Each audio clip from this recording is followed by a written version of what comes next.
વિદ્યાર્થી મિત્રો, GPSC Olympic ચેનલમાં આપનું સ્વાગત છે. તો કચ્છ જિલ્લામાં જે સ્પેશિયલ ભરતીની સરકાર દ્વારા જાહેરાત કરવામાં આવી છે, તો એ ભરતીમાં ફોર્મ કેવી રીતના ભરવું અને કઈ માહિતી ક્યાં ભરવી, તો એમાં શું કરવું એના વિશે આ વિડીયો છે. તો સૌથી પહેલાં તમે કોઈ પણ ક્રોમ બ્રાઉઝર ગૂગલ હોય તો એમાં DPE-gujarat.in એવું તમારે લખવાનું રહેશે. એવું તમે લખશો એટલે નીચે પ્રમાણે એક લિંક ખુલશે. એ લિંક DPE ગુજરાત લિંક્સ ઉપર તમારે ક્લિક કરવાનું રહેશે. એ ક્લિક કરશો એટલે આ રીતના એક પેજ ખુલશે. એ પેજમાં અલગ અલગ વસ્તુ લખેલી છે કે વિદ્યા સહાયક ભરતી ગુજરાતી માધ્યમ. તો જે ભરતી આપણે રેગ્યુલર છે કચ્છ સિવાયની જે જિલ્લાઓની એના વિશે એમાં માહિતી હશે. પછી અત્યારે જે ભરતી ચાલે છે દિવ્યાંગજનો એનું એક પોર્ટલ છે. પછી અન્ય માધ્યમ એના સિવાયનું કે હિન્દી માધ્યમ છે, અંગ્રેજી માધ્યમ છે એના માટે છે. અને સૌથી છેલ્લે અત્યારે એક નવું જોવા મળે છે કે કચ્છ જિલ્લામાં વિદ્યા સહાયકની સ્પેશિયલ ભરતી, તેમાં તમારે ટિક કરવાનું રહેશે. જે ઓરેન્જ કલરનું છે એમાં તમારે ટિક કરવાનું રહેશે. એમાં તમે ટિક કરશો એટલે સૌથી પહેલાં બે ઓપ્શન આવશે. પહેલો ઓપ્શન આવશે રજિસ્ટર અને બીજું આવશે લોગિન. તો સૌથી પહેલાં તમારે રજિસ્ટર કરવું પડશે, પછી જ લોગિન થશે. તો રજિસ્ટર ઉપર તમે દબાવશો તો નીચે પ્રમાણે માહિતી તમારે ફિલ કરવાની રહેશે.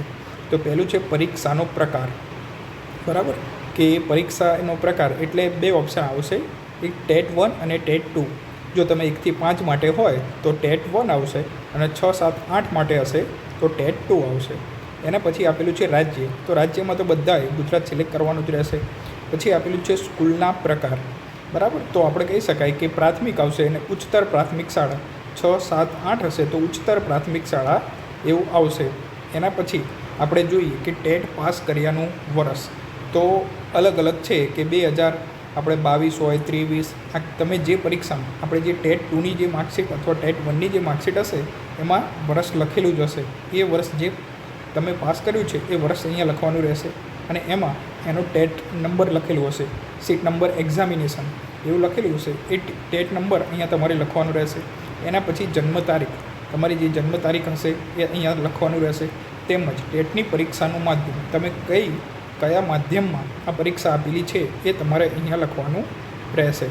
એના પછી વાત કરીએ આપણે તો પછી હજુ ઈમેલ આઈડી તમારે લખવાનું રહેશે. પરીક્ષાનું માધ્યમ તો લખી દીધું, પછી આપણે ઈમેલ આઈડી લખવાનું રહેશે. પછી મોબાઈલ નંબર લખવાનો રહેશે. જો મોબાઈલ નંબર ખાસ સાચો લખજો, વેરીફાઈ કરી લેજો, કારણ કે આ ભરતી પ્રક્રિયાની કોઈ પણ જે માહિતી છે એ મોબાઈલ નંબર ઉપર મોકલવામાં આવશે. અને મોબાઈલ નંબર જ્યાં સુધી ભરતી પૂરી ન થાય ત્યાં સુધી બદલાવવો જોઈએ નહીં, એવો મોબાઈલ નંબર લખવાનો તમારે રહેશે. પછી પાસવર્ડ, બરાબર. તો એકાદો અક્ષર કેપિટલ, એકાદો આલ્ફાબેટ લખજો, એકાદો સ્મોલ લખજો અને કોઈ પણ આંકડા લખજો જે તમને યાદ રહે એ રીતના. એટલે તમારા નામ અને બર્થ ડેટનું કોમ્બિનેશન કરીને તમે લખી શકો છો. જે પાસવર્ડ ઉપર નાખ્યો છે એ જ પાસવર્ડ તમારે કન્ફર્મ પાસવર્ડમાં ફરીથી નાખવાનો રહેશે. પછી કેપ્ચા આપેલું છે, અહીંયા આપેલું છે 49 + 3. તો એનો જે સરવાળો થાય, ધારો કે અહીંયા સરવાળો થશે 52, તો 52 અહીંયા લખવાના રહેશે. અને પછી રજિસ્ટર ઉપર ક્લિક કરવાનું રહેશે. તમે રજિસ્ટર ઉપર ક્લિક કરશો એટલે તમે સક્સેસફુલ એવું તમારે લખેલું આવી જશે.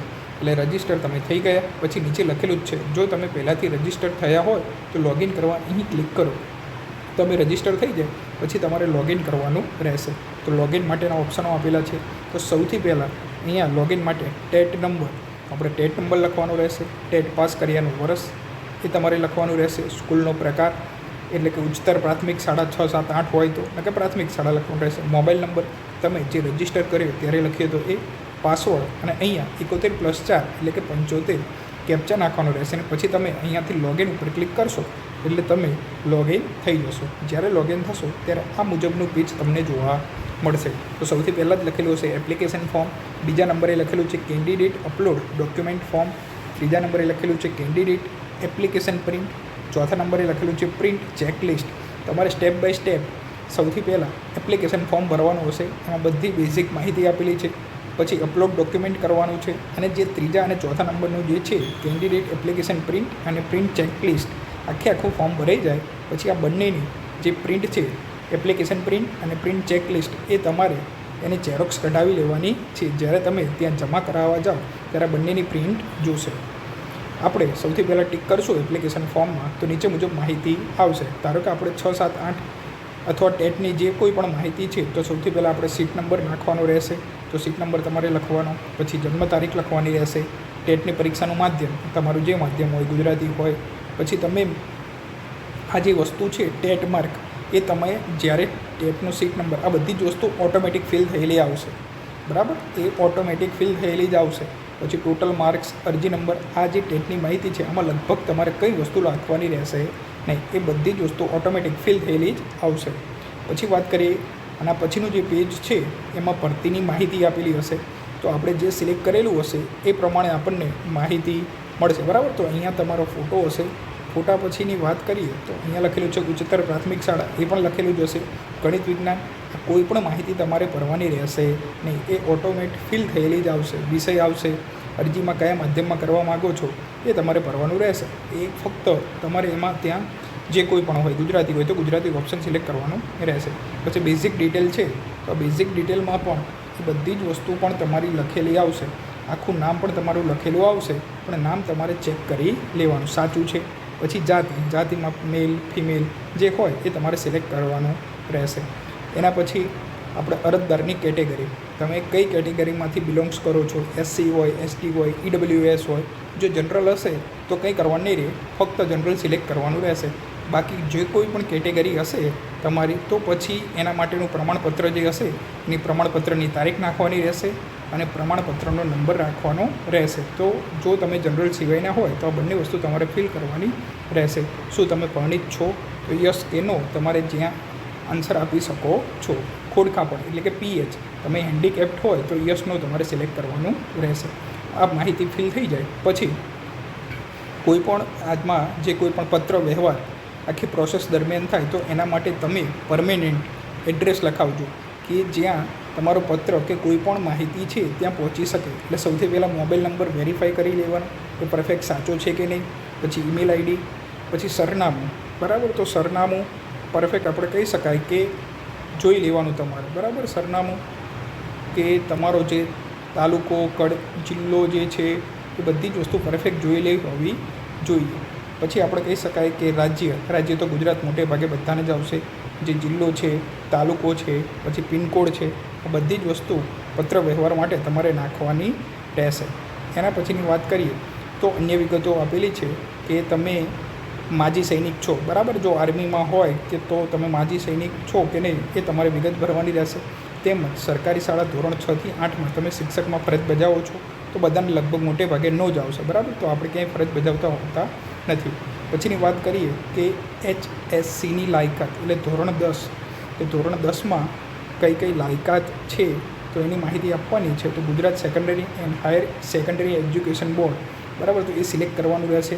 તમે 12મા ધોરણમાં જો પાસ છો, 12માની પરીક્ષા આપેલી છે તો પછી પાસ થયાનું વર્ષ, તો તમે જે 12માની જે માર્કશીટ હશે એમાં વર્ષ લખેલું જ છે કે આ વર્ષમાં પરીક્ષા આપેલી છે. પછી એ પ્રવાહ આવે, વિજ્ઞાન પ્રવાહ આવે, સામાન્ય પ્રવાહ આવે, જે કોઈ પણ હોય. 12માની જે પરીક્ષા હોય એમાં જે સીટ નંબર લખેલો હશે એ સીટ નંબર લખવાનો રહેશે. પછી તમારે આગળ જોઈએ તો ટ્રાયલ, અહીંયા તમે ફર્સ્ટ ટ્રાયલ લખવા જશો તો અહીંયા ફર્સ્ટ લખાતું છે નહીં, એટલે અહીંયા તમારે એક જ કરવો પડશે. ટ્રાયલ એટલે એક ટ્રાયલ કરી દેજો. જો સાયન્સમાં ઘણીવાર પહેલાં સેમેસ્ટર સિસ્ટમ હતી, તો સેમેસ્ટર સિસ્ટમમાં જે ચોથા સેમની માર્કશીટ હશે અને કુલ ગુણ જે 650 છે એમાંથી લખવાના રહેશે, બરાબર. એટલે તમારે જોઈ લેવાનું કે કુલ ગુણ, બરાબર. તો કુલ ગુણ જોઈ લેવાના અને આપણે મેળવેલ ગુણ લખશો એટલે પર્સન્ટેજ ઓટોમેટિક નીકળી જશે, આપણે જાતે કાઢવાના છે નહીં, બરાબર. કુલ ગુણ અને મેળવેલ ગુણ તમે લખો એટલે પર્સન્ટેજ ઓટોમેટિક નીકળી જાય છે. એના પછી શૈક્ષણિક સ્નાતકની લાયકાત. હવે સ્નાતક એટલે આપણે કહી શકાય કે બેચલર ડિગ્રી, બરાબર. તો BSc કરેલું હોય, BCom કરેલું હોય, MSc B.Ed કરેલું, આ બધી વસ્તુ આપણે અલગ અલગ ડિગ્રીઓ હોય છે. પણ એમાંથી સૌથી પહેલાંની વાત કોની કરેલી છે, જોઈએ એમ બેચલર ડિગ્રીની વાત કરેલી છે. BSc હોય, BA હોય, BCom હોય અને આપણે બેચલર ડિગ્રી તરીકે ઓળખવામાં આવે છે. તો અહીંયા તમારે લાયકાત લખવાની છે. પછી વિષય, તો વિષયમાં અહીંયા અધર સિલેક્ટ કરવાનો અને અધર સિલેક્ટ કરશો તમે એટલે પછી તમે નીચે તમારી જે ડિગ્રી હોય, ધારો કે BSc સબ્જેક્ટ હોય તો એમાં મેઇન સબ્જેક્ટ તમારો કયો છે એ સબ્જેક્ટનું નામ લખવાનું રહેશે. રાજ્ય ગુજરાત, યુનિવર્સિટી, બરાબર. તો જો અમુક યુનિવર્સિટીમાં ડાયરેક્ટ નામ લખેલા આવશે, અમુક યુનિવર્સિટીમાં કેવું હશે કે નામ લખેલા આવશે નહીં. તમે સર્ચ કરશો એટલે જો નામ લખેલું ના આવે તો એમાંથી સૌથી નીચે જવાનું, સૌથી નીચે તમે જશો ને એટલે અધરનો ઓપ્શન જોવા મળશે. એ અધરના ઓપ્શનમાં સિલેક્ટ કરવાનું અને પછી તમારે મેન્યુઅલી ટાઈપ કરવું પડશે તમારી યુનિવર્સિટીનું નામ. પછી અભ્યાસનો પ્રકાર રેગ્યુલર, બરાબર, પાસ થયાનું વર્ષ. એટલે આપણે જે બીએસસી કે બીએ હોય કે બીકોમ હોય એમાં છઠ્ઠા સેમની માર્કશીટમાં જે વર્ષ લખેલું હોય એ છઠ્ઠા સેમની માર્કશીટમાં વર્ષ જોઈ લેવાનું અને બેઠક નંબર. તો આટલી માહિતી તમારે ભરવાની રહેશે. એના પછીની વાત કરીએ તો એમાં પણ આપણે કહી શકાય કે ટ્રાયલ, તો એમાં પણ એક કરવાનો રહેશે. ફર્સ્ટ ટ્રાયલ એવું લખાતું છે નહીં, એટલે એક જ કરવાનો તમારે રહેશે. આમાં મેળવેલ ગુણ, કુલ ગુણ તમે લખશો એટલે ઓટોમેટિક પર્સન્ટેજ આવી જશે. જેમ આપણે 12માં સિલેક્ટ કર્યું હતું એ જ રીતના આમાં પણ આવી જશે.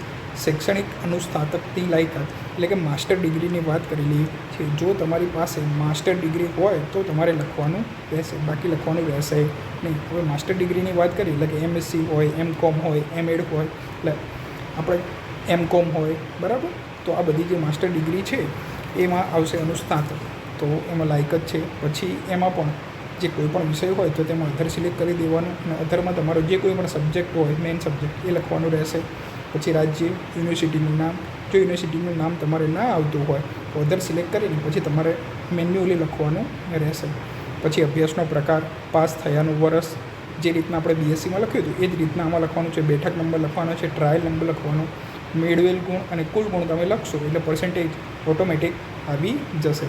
પછી આવશે તાલીમી લાયકાત, એટલે આપણે જે બીએડ કરેલું હોય, પીટીસી કરેલું હોય એ કોઈ પણ એક લાયકાત અહીંયા લખવાની છે. જો પીટીસી કરેલું તો પીટીસી, બીએડ કરેલું હોય તો બીએડ અહીંયા લખવાનું રહેશે. પછી રાજ્ય, યુનિવર્સિટીનું નામ, કોલેજનું નામ, આમાં તમે જે કોઈ કોલેજમાંથી બીએડ કરેલું છે કે પીટીસી કરેલું છે એ પાસ થયાનું વર્ષ, એટલે બીએડની જે માર્કશીટ હોય છેલ્લા સેમની એમાં જોઈ લેવાનું. એમાં બધી જ માહિતી આપેલી હશે, પાસ થયાનું વર્ષ આપેલું હશે, બેઠક નંબર પણ આપેલો હશે.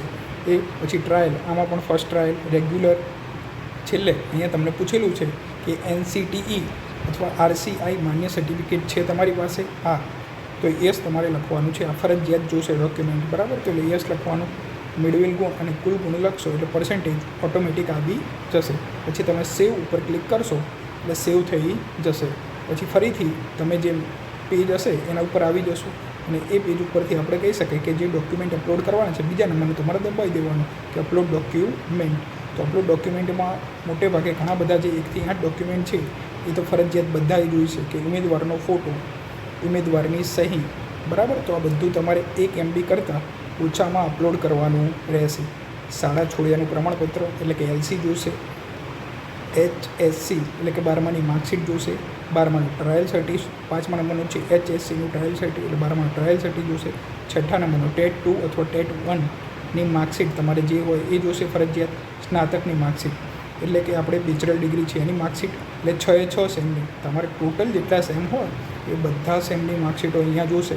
તો તમે ડોક્યુમેન્ટ સ્કેનર આવે કે અથવા કેમ સ્કેનર આવે તો એમાં પહેલાં સ્કેન કરી લેજો, પછી PDF બનાવી દેજો, બરાબર. પછી તમારે ઘણામાં 1 MB કરતાં ઓછી કરવાની હોય તો આપણે PI7 કમ્પ્રેસ PDF ફાઇલ એવું તમે ગૂગલમાં લખજો એટલે આ PDF ફાઇલ છે એ કમ્પ્રેસ થઈ જશે, બરાબર.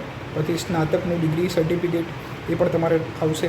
પછી સ્નાતકનું ટ્રાયલ સર્ટિફિકેટ એટલે આપણે બેચલર ડિગ્રી હોય, BSc હોય, BCom હોય એનું ડિગ્રી સર્ટિફિકેટ આવશે, એનું ટ્રાયલ સર્ટિફિકેટ આવશે. પછી BEd તો BEdની માર્કશીટ બધા સેમની, પહેલું સેમ, બીજું સેમ, ત્રીજું સેમ, ચોથું સેમ, બરાબર. તો ટોટલ જેટલા સેમિસ્ટર હોય એ બધાની માર્કશીટ જોઈશે. એનું BEdનું ટ્રાયલ સર્ટી પણ જોશે. તેમજ NCTE માન્ય પ્રમાણપત્ર પણ તમારે અહીંયા અપલોડ કરવાનું રહેશે. તો આ બધું ફરજિયાત છે. પછી હવે જે મરજિયાત જે વસ્તુ છે જો તમને લાગુ પડતી હોય તો કરવાની, બાકી નહીં કરવાની. દાખલા તરીકે જાતિ અંગેનું પ્રમાણપત્ર આપેલું છે, તમે SC ST અથવા SC BCમાં હોય તો તમારે લાગુ પડે તો તમારે કરવાનું રહેશે, બાકી કરવાનું રહેશે નહીં. પછી SCBCમાં હોય તમે તો એનું પ્રમાણપત્ર આવશે. તમે EWS હોય તો EWSમાં તમારે કરવાનું. PHનું લાગુ પડતું હોય તો PHનું, એક્સ આર્મીનું લાગુ પડતું હોય તો એક્સ.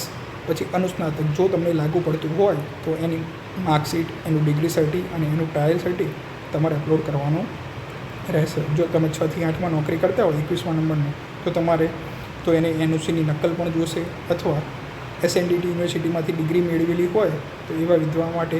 પછી 24મા નંબરનું વિધવા અંગેનું સત્તાધિકારીનું પ્રમાણપત્ર, વિધવા મહિલાના પુનઃલગ્ન કરેલ નથી તેનું સોગંદનામું, બરાબર. અને આ રીતના માહિતી આપેલી છે. તમારે બધા જ ડોક્યુમેન્ટ જોઈ લેવાના અને તમારે દરેક સેમિસ્ટરની જે માર્કશીટ છે એ જોઈન્ટ કરવાની છે, એની કમ્બાઈન ફાઇલ બનાવવાની છે. ધારો કે બીએસસી હોય, બીકોમ હોય, બીએ હોય તો 6 સેમિસ્ટર આવશે, તો 6/6ની પીડીએફ બનાવવા માટે તમારે સૌથી પહેલાં કેમ સ્ક્વેનરમાં જઈને પીડીએફ બનાવી દેવાની. પછી કમ્પ્રેસ ફાઇલ કરશો એટલે મોટે ભાગે 1 MB કરતાં આજુબાજુ થઈ જશે.